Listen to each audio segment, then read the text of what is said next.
Okay, welcome to episode 5, and we're going to talk about sequential logic. And what sequential logic is, in contrast to combinational logic, is that in a sequential circuit, we have state, or in other words, memory, in the circuit, meaning that we can keep track of, what state the circuit is in as we do various kinds of functions within the circuit. And that's not something you can do with purely combinational logic, which really only allows us to implement Boolean functions. And the important principle about Boolean functions and mathematical functions in general is that they have no state, no memory. When you apply inputs, you always get the same output. Memory is hugely important for microcomputer circuits, obviously for both storing programs and data, but also keeping track of other things that are going on in the circuit.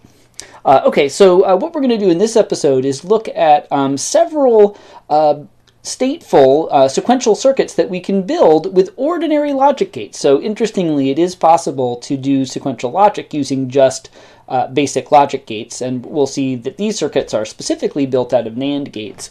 In practice, however, it would require an awful lot of NAND gates to do anything useful, and in practice we'll use special purpose ICs, things like flip-flops and latches and other types of sort of special function ICs that will be useful for situations where we do need to store some state information. We will see one example of that when we design and build the interrupt handling hardware in our microcomputer circuit. So speaking of microcomputers, if you've been following this series, you're probably wondering, am I ever actually going to talk about microcomputer hardware? And I promise you, yes, I will. I did want to do this this series sort of from first principles, and that does entail covering some of the background related to digital logic. But we're actually pretty close to having gotten through that stuff, and so I promise pretty soon I will be showing some actual microcomputer hardware.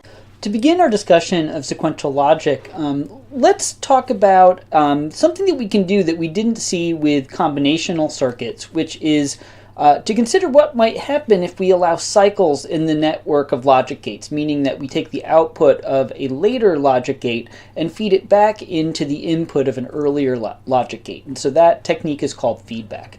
And feedback leads to an extremely interesting circuit called the SR latch. There are variations of this circuit. This one is the SR NAND latch because it uses NAND gates. And here's the circuit, and as you can see, the output of each NAND gate feeds into the input of the other NAND gate, so that's feedback. And to demonstrate the operation of the SR latch, let's assume that the following initial conditions apply. So the R bar, or reset input, is going to be true. The S bar, or set input, is going to be true. The Q output will be true, and the Q bar output will be false. And what's worth noting is that this is one of two stable configurations that the circuit can have, and we are going to show how to flip it to the other stable configuration by briefly changing the reset input to false. So let's see how that works. So we'll start by changing the reset input to false. That causes the output of the lower NAND gate to change to true, which of course feeds into the input of the other NAND gate. That changes the output of the upper NAND gate to false. And at this point, we are in, once again, a stable configuration, but now Q is false and Q bar is true. And we can change the reset input back to true, and the circuit remains stable.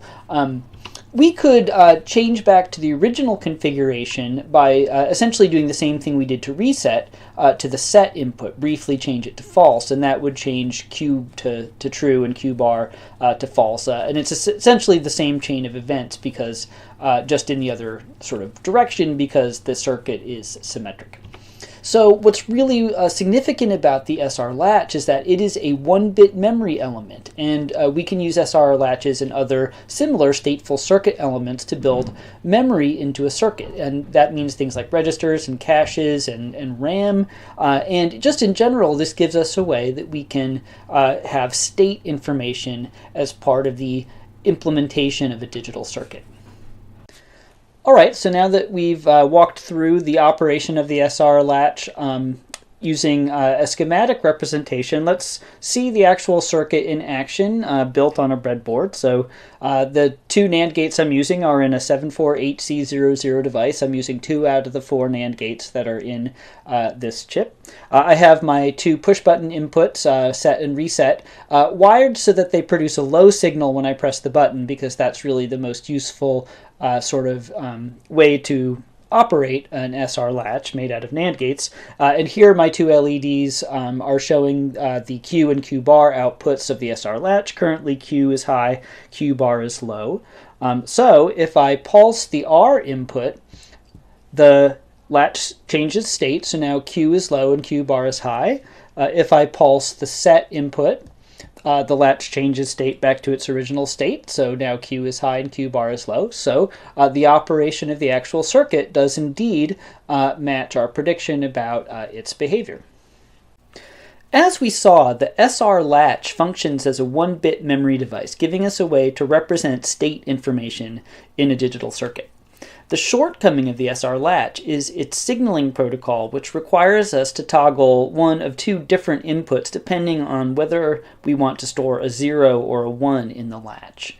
The D-type transparent latch addresses this shortcoming by providing a better signaling protocol at the cost of requiring 3 additional NAND gates. The D-type latch has 2 inputs. The D input allows us to present the data that we want to store in the latch, which we can view as false or true, or 0 or 1. The enable input selects between 2 modes that the latch can be in. When the enable input is false, the output of the latch is locked, and the latch remains in its current state as long as the enable input is false. When we set the enable input to true, the latch is in transparent mode, and its Q output is going to exactly follow the value presented at the D input.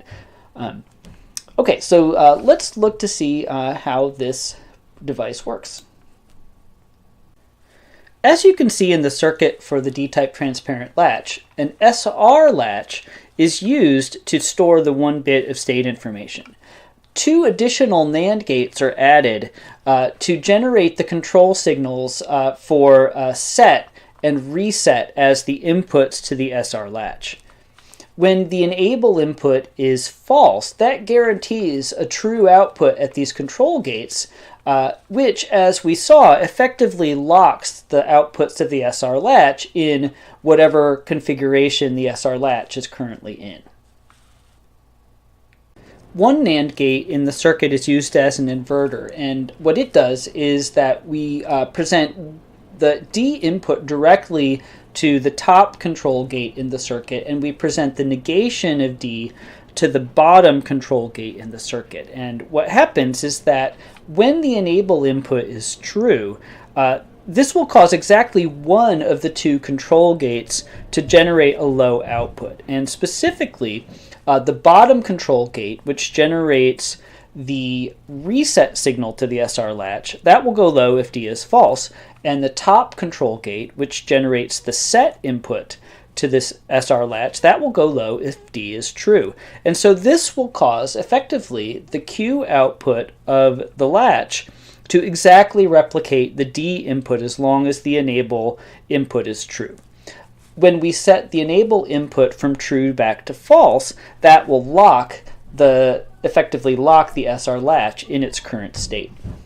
So let's go ahead and demonstrate the operation of the D-type latch. Initially, D is false, enable is false, Q is true, and Q is false. So because the enable input is false, the control gates are locked, meaning that the SR latch is locked in its current outputs and its state will not change. So let's change the enable input to true, and what we should see is that the Q output is going to follow the D input. So we should see a false appear here at the Q output. All right, so let's go ahead and we will start by changing the enable input to true.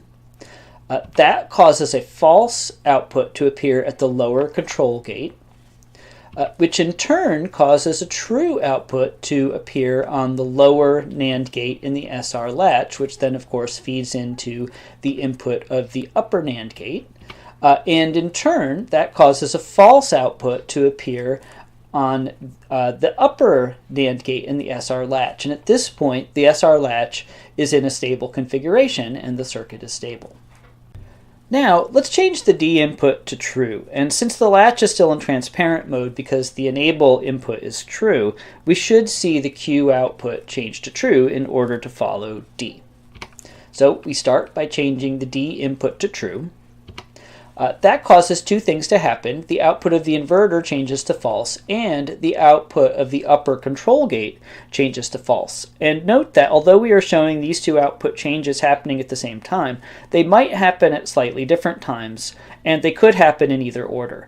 But the correct operation of the latch does not depend on which order the output changes occur in.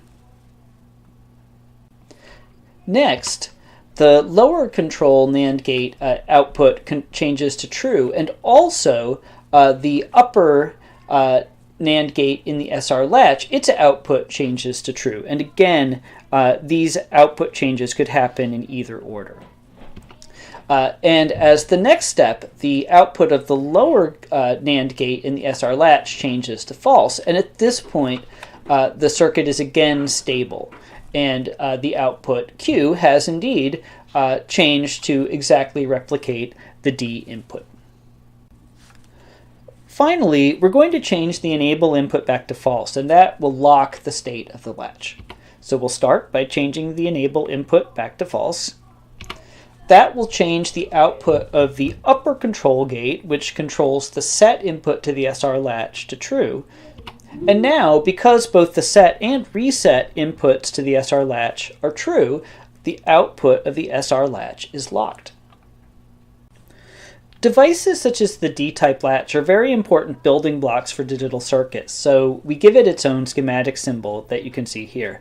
And although we think about the D-type latch as essentially a black box with respect to the operation of the overall circuit, it's definitely important to understand that it contains an actual implementation inside. And as we've seen, we can build this device with 5 NAND gates. So once again, now that we've demonstrated the operation of the circuit using schematics, let's look at an actual implementation of the circuit on the breadboard. So here, because there are 5 NAND gates in this circuit, we actually need 2 74HC00 quad NAND gate chips, so we're going to use 5 out of the 8 possible gates that are available. I've wired the 2 push buttons to generate our D and enable signals. This time, when you press the button, it generates a high output rather than a low output. And as we can see currently, the latch is in a state where Q is high and Q bar is low. If I press the D input, because the enable is not high, it's not true, no output changes occur. However, as soon as I press enable, the D input is going to be copied to the Q output, and we should now see the state change, and it does. And so now, while the enable is high, meaning the latch is in transparent mode, any changes to D are replicated at Q. And then when I release the enable, now once again, any changes at D are not propagated to the outputs because the state of the latch is locked.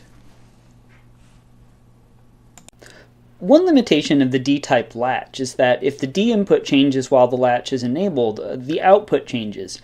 But often we want to capture and record a digital value at a precise moment in time. And we can do that with a D-type edge-triggered flip-flop, often referred to as just a D-type flip-flop.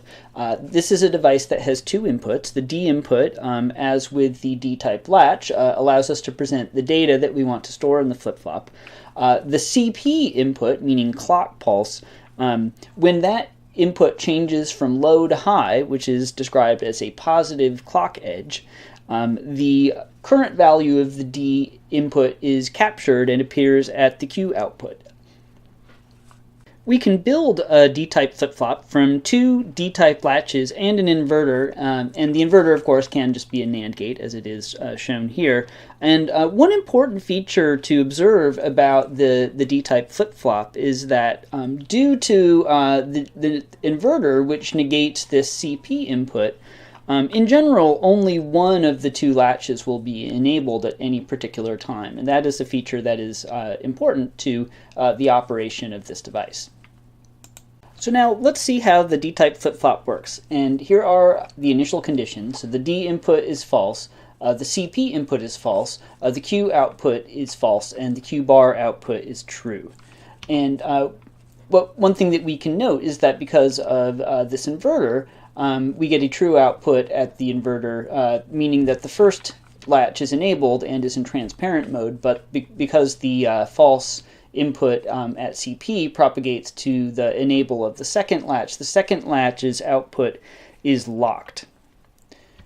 And to see the operation, let us set the D input to true and then set the CP input to true. And because the transition on CP from false to true is a positive edge, we should see the Q output of the flip-flop change to true. All right, so our first step is that we change the D input to true.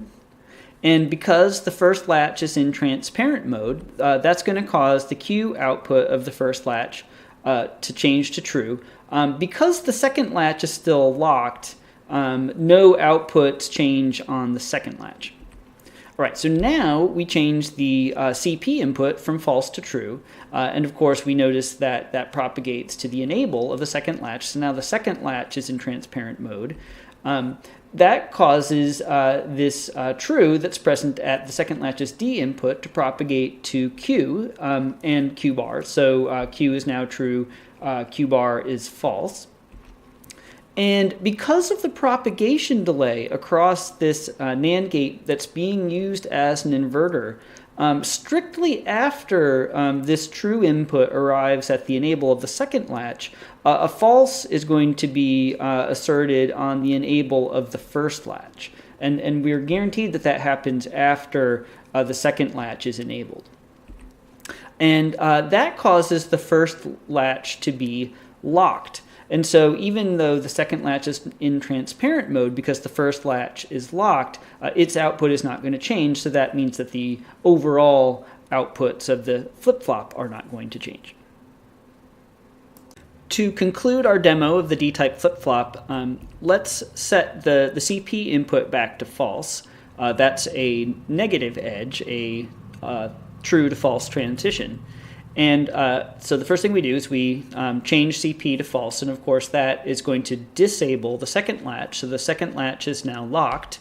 And after the propagation delay across this inverter NAND gate, a true is asserted at the enable of the first latch. So the first latch is back in transparent mode, but because the second latch is locked, effectively the output of the flip-flop is not going to change, and in general, the output of the flip-flop does not change unless there is a low to high transition at the CP input.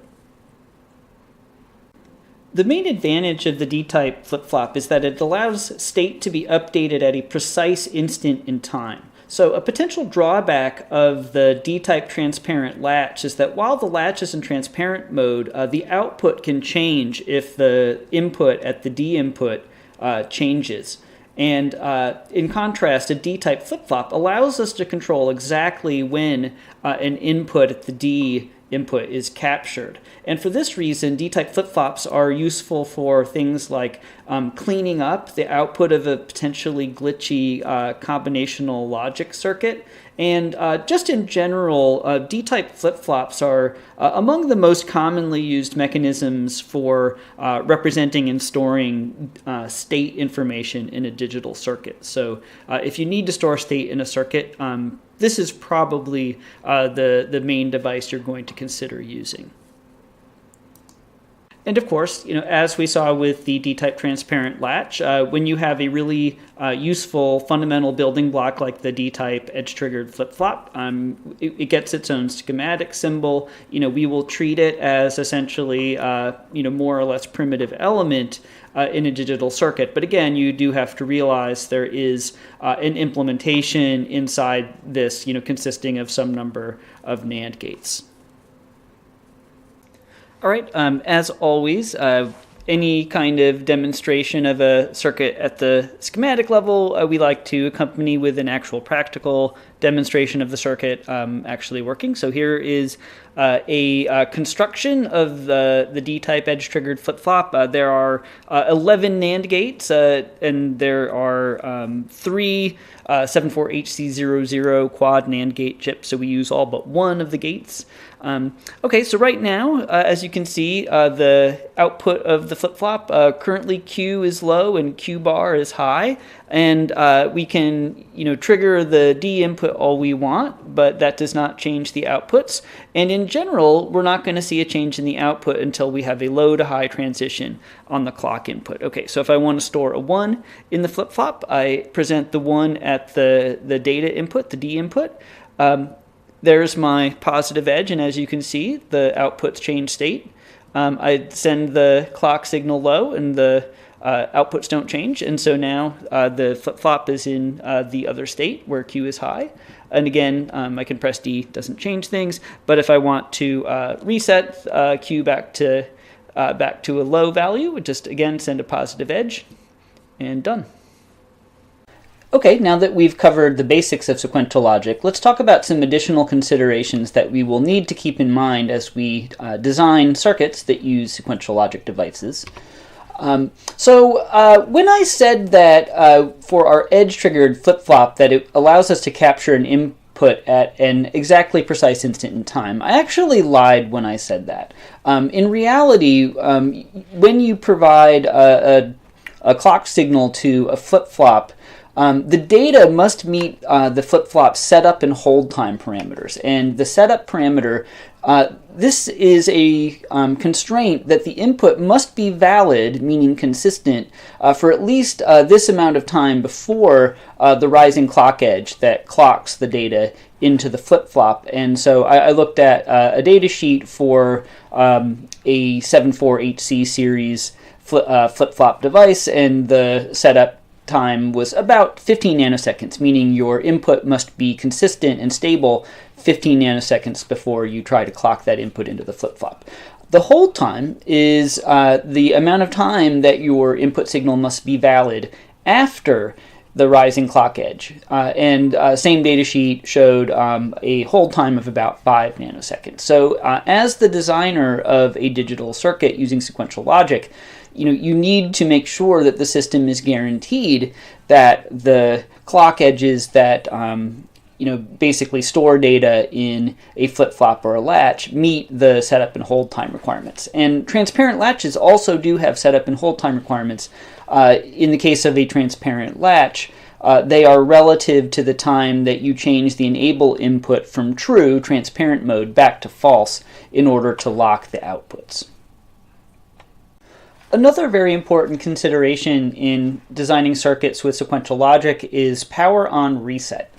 And when we talked about the SR latch and the D-type latch and the D-type flip-flop, we completely specified the initial conditions when we ran through a little simulation. And of course, there are 2 stable states that these devices can be in. We didn't say anything about when you power on the system, which state the device is going to be in. And the reason for that is that it could be in either state. There is no guarantee that the device will be in either one state or the other. And what that means is we actually need to provide some mechanism when the circuit is powered on to force our sequential devices into a known state. So how exactly do we do that?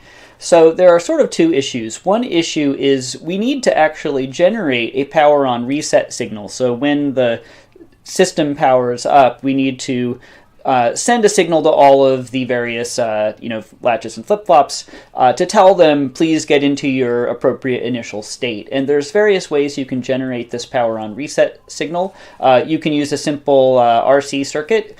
You could do it manually with a debounced push button. And then you could also use a dedicated power on reset chip to do it. And we'll talk about all of those strategies in the next video. And then the other aspect of power on reset is that our devices actually need to be able to accept the power on reset signal. So how does that happen? And many devices support an asynchronous set or reset input that basically allows you to force the device into one of those two stable states. Now, you should not, in general, mix these asynchronous operations like asynchronous set and reset with the synchronous operations. Synchronous meaning the ones whose behaviors are synchronized by a clock or enable input. However, using asynchronous operations during the power on initialization phase is perfectly fine, because that means those asynchronous operations are going to happen strictly before the system goes into its actual operation, in which case we're going to be using purely synchronous operations. So here is how we can add asynchronous set and asynchronous reset to a D-type latch. And the idea is in the SR latch portion of this D-type transparent latch, we can use 3 input NAND gates for the 2 NAND gates that form the SR latch, and we will simply feed an asynchronous set and asynchronous reset input into each of those NAND gates. And if you think about it, if we set one of those 2 inputs low, that is going to force the corresponding NAND gate to produce a true output, which will then, of course, flip the other NAND gate to a false output. And by asserting a low signal on one of these 2 inputs, we can essentially force the outputs into one of those 2 stable configurations. So let's take a look at how that will work in an actual circuit. Alright, so here is our demo circuit, and as you can see, we now have 4 push buttons: our data input, enable input, asynchronous set, and asynchronous reset. The asynchronous set and asynchronous reset push buttons are normally going to produce a high output, but when we press them, they'll send a low output, since that's really the most useful way to provide those signals, since they are active low signals. And then we have our 74HC14 device here. That's just used for the push button debouncing. We have a 74HCT00, which is our 2 input NAND gates, of which we use 3. And then this is the 74HCT10 device, which has 3 input NAND gates, and we're using 2 3-input NAND gates. So as you can see, when this circuit was powered on, Q is low and Q bar is high, so that's of course one of the 2 stable configurations. If I press the asynchronous set button, it flips over to the other state, and of course I can send the asynchronous reset, and it flips it to the state that was in originally. And the operation of the D-type latch, works exactly as before. So I can press the D input and then enable, and then when I release the enable, it's now in the state that the D input indicated. And of course, if the latch is not enabled, the data input does not affect the state of the latch. So in other words, it behaves, as we would expect for a D-type transparent latch, but now it supports the asynchronous set and reset operations. So thus far, we have shown strictly 1-bit devices, devices that have 2 stable configurations, and that's great. That's definitely helpful for some applications. But many times we will want to be able to store multi-bit values, and that is very easy to do by simply using multiple instances of 1-bit devices, flip-flops or latches. And all we really need to do is provide a common synchronization signal to the various instances of the devices, and essentially that means they will capture their input at essentially the same time. And so if we provide multiple data inputs here, to this set of 4 D-type flip-flops, when the positive clock edge arrives at all of these clock inputs, each of the devices will capture one of those inputs, and now those 4 inputs in this case are captured on these 4 outputs. So this essentially allows us to build things like registers. And of course, you can use as many as you want. If you used 8, you'd be able to store 8-bit values.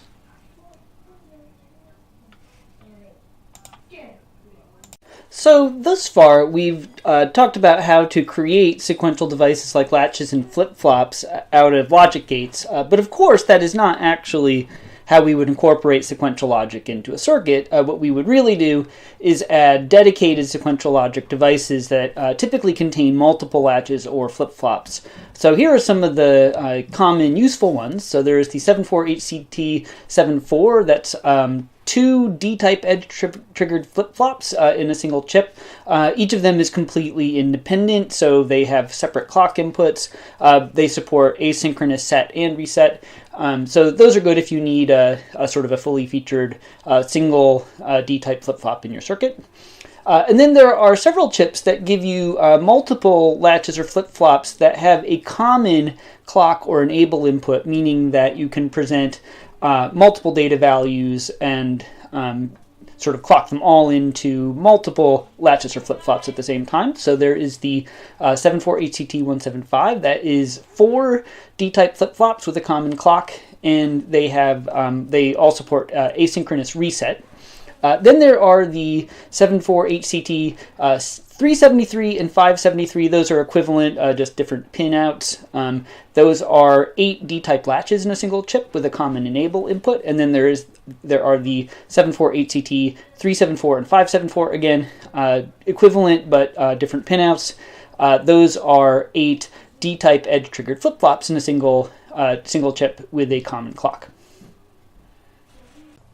All right, so that concludes our video on sequential logic. So let's talk about what's going to be coming up next. The next video will be on power on reset generation. After that, these topics are a little bit tentative, but here's what I have in mind at the moment. I'd like to talk about the 6809 CPU and perhaps build a circuit to free run the CPU and perhaps capture some signals on a logic analyzer so we can see what it's doing. We will need to talk about buses and tri-state outputs at some point, since this is a fundamental technique used to interface many devices in a single circuit. We will need to talk about glue logic and address decoding so that the various peripherals we have in our circuit know when they can communicate with the CPU. And once we've done those things, we can start adding memory and peripheral devices and actually start building a computer. All right, I will see you next time.